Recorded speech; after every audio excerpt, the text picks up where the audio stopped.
Când e nebunești. Uite asta, mă, mie.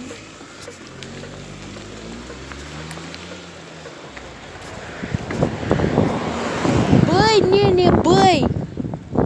Futu-ți gura mătii.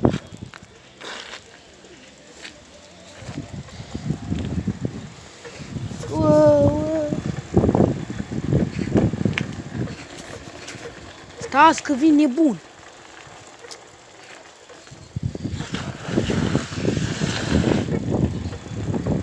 Bă, dă-te futus! Dă-te, mă duc nebunesc.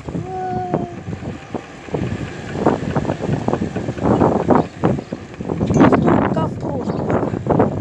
Ia uite. După aia vine înapoi.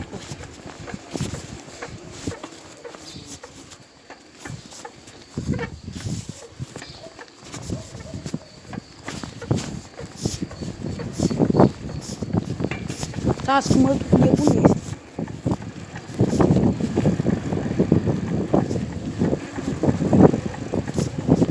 Aha.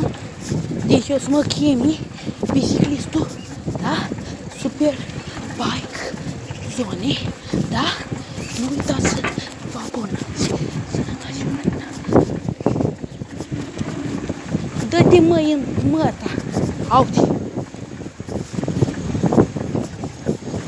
Sau o să mă chebi. De acum încolo. Merg.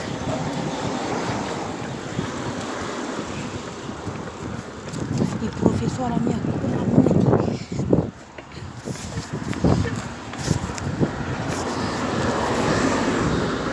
E profesoara mea, gura mătii. Auzi.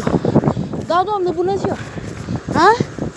Dacă am venit la școală? Nu, n-am venit. Care-i treaba? Băi, profesoara mea, sunteți proști.